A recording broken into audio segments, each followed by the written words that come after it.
இப்போ இந்த rape case நடக்குது, கல்கட்டா விஷயம் இதெல்லாம் பார்த்தா நம்ம என்ன நினைக்கிறோம்னா, ஜென்ரலாக பெண்கள் வந்து வீக்கர் செக்ஸ்ன்னு நினைக்கிறோம். பட் ஜென்ரலாகவே என்னென்னா, சிவன் சக்தி அப்படின்னு பார்த்தா பொதுவாக சொல்கிறேன் நான், சக்தி தான் பவர், சிவன் வந்து ஒரு வெஹிக்கிள் தான். எனக்கு தெரிஞ்சது நான் சொல்கிறேன் ஆன்மீகம். அந்த வெஹிக்கிளுக்கு வந்து நீங்கள் எனர்ஜி எங்கேருந்து வருதுன்னா பெண்கள்கிட்ட இருந்தான்.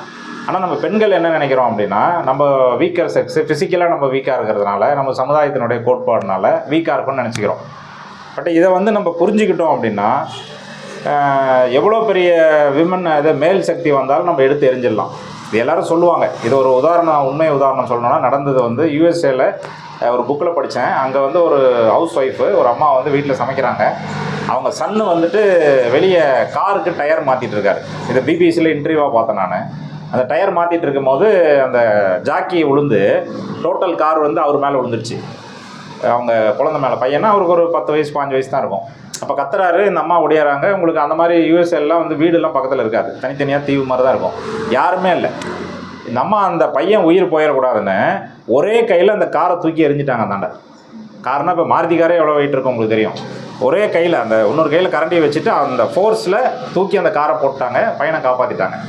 இது தெரிஞ்சு பிபிசியிலேருந்து இன்டர்வியூ எடுக்கிறாங்க. உங்களுக்கு எங்கேருந்து இவ்வளோ தைரியம் வந்துச்சு, சக்தி வந்துச்சு அப்படின்னு.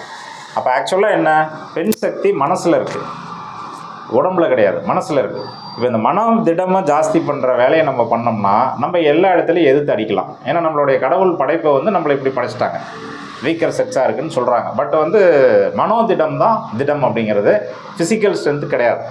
ஏன்னா நீங்கள் ஜென்ரலாக பாருங்கள், நல்லா ஜிம் பாடியாக இருப்பார் ஆள், வீக்காக இருப்பார். நல்ல ஒல்லியாக இருப்பான் யாரும் ஒருத்தன், ஒரு பிரச்சனையை போய் தட்டி கேட்பாங்க நீ ஜென்ரலாக சமுதாயத்தில் பார்த்தீங்கன்னா. அப்போ நம்ம என்ன புரிஞ்சுக்கணும் அப்படின்னா, நம்ம வந்து ஸ்ட்ராங்கு தான் அப்படிங்கிறத நம்பாமல் இருக்கிறாங்க பெண்கள். நம்ம இந்த ஆர்கனைசேஷன் மூலமாக, நம்மளுடைய டீச்சிங் மூலமாக என்ன பண்ணலான்னா, இதை அவங்களுக்கு ஸ்ட்ராங்காக புகுத்திட்டோம் அப்படின்னா நம்ம கொஞ்சம் இந்த சமுதாய பிரச்சனையிலேருந்து நம்ம ஒதுங்கி வரலாம். ஏன்னா பல கருத்து பல பேர் சொல்லுவாங்க, இதை போய் நம்ம எதுவும் சமுதாயத்தை எதுவும் மாற்ற முடியாது. For things to change I must change first தான், நான் தான் மாறணும். அது சமுதாயத்தை போய் நம்ம மாத்திர வேலையை பார்த்துட்டு இருந்தோம்னா பார்த்துக்கிட்டே தான் இருக்கிறோம், பெருசாக மாறின மாதிரி தெரியல. நீங்களும் பல வருஷமாக போராடிட்டு தான் இருக்கீங்க. அப்போ என்னுடைய வியூ என்ன அப்படின்னா, நம்ம கொஞ்சம் டெவலப் பண்ணிட்டோம்னா இதுலேருந்து கொஞ்சம் நம்ம புத்திசாலித்தனமாக தப்பிச்சு வரதுக்கு வாய்ப்பு இருக்குது அப்படிங்கிறத என்னுடைய கருத்தை அந்த நேரத்தில் நான் பதிவு பண்ணுறேன். நீங்கள் அதை ட்ரை பண்ணி பாருங்கள். Thank you madam, thank you.